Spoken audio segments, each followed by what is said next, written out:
Баршаңызға сәлем достар. Бүгін сіздермен бала күнімдегідей өзімнің нағашы әжем үйреткендей өріктен жасалған тосаптың рецептімен бөлісетін боламын. Соңына дейін қараңыздар. Ең алдымен 2 килограмм өрікті жақсылап жуып алып, осылай сүйектерін тазартып дайындап аламыз.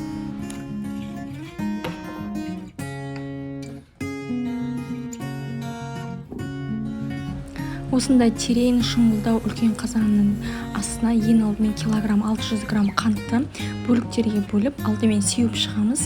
Кейіннен осындай тазартылып, екіге бөлінген өріктерді орналастырамыз.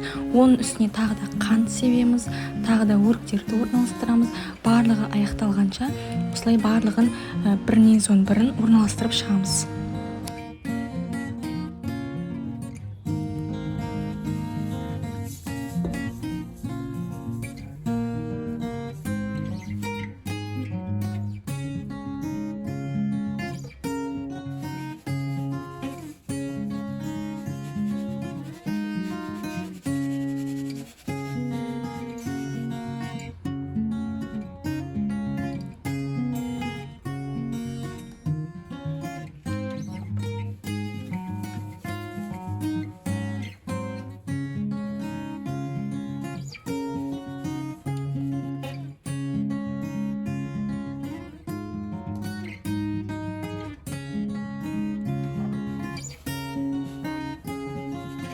Барлығын салып болғаннан кейін қазанның қақпағын жауып, бөлме температурасында 3 немесе 4 сағатқа қалдырамыз.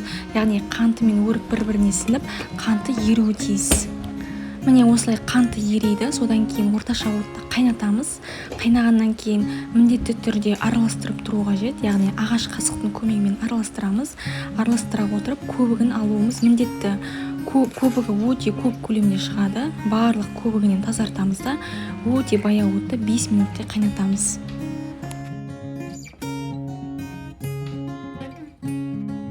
Бес минут қайнап болғаннан кейін бетін жауып, бөлме температурасына 8 сағатқа қалдырамыз.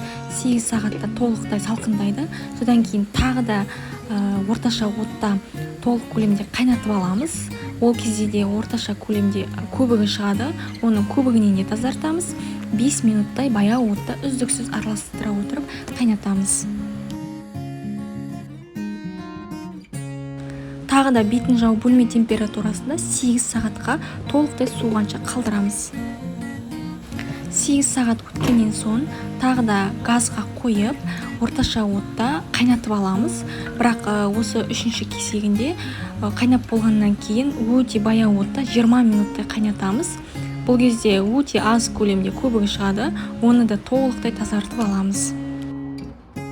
20 минуттан соң жарты шай қасық лимон қышқылын салып, 1 минуттай қайнатамыз да астын сөндіріп қойып қоямыз.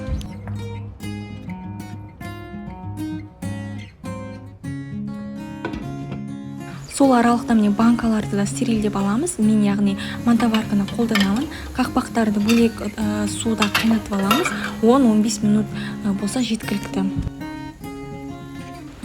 Барлығы дайын болғаннан кейін міне стерильденген банкаларымыздың ішіне өрік тосабымыздың барлығын құйып шығамыз.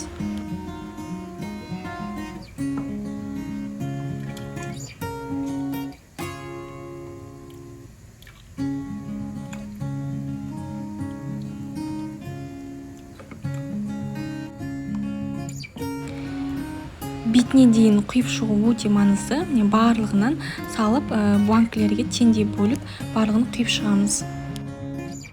Қақпақтарын өте тығыздап жабамыз.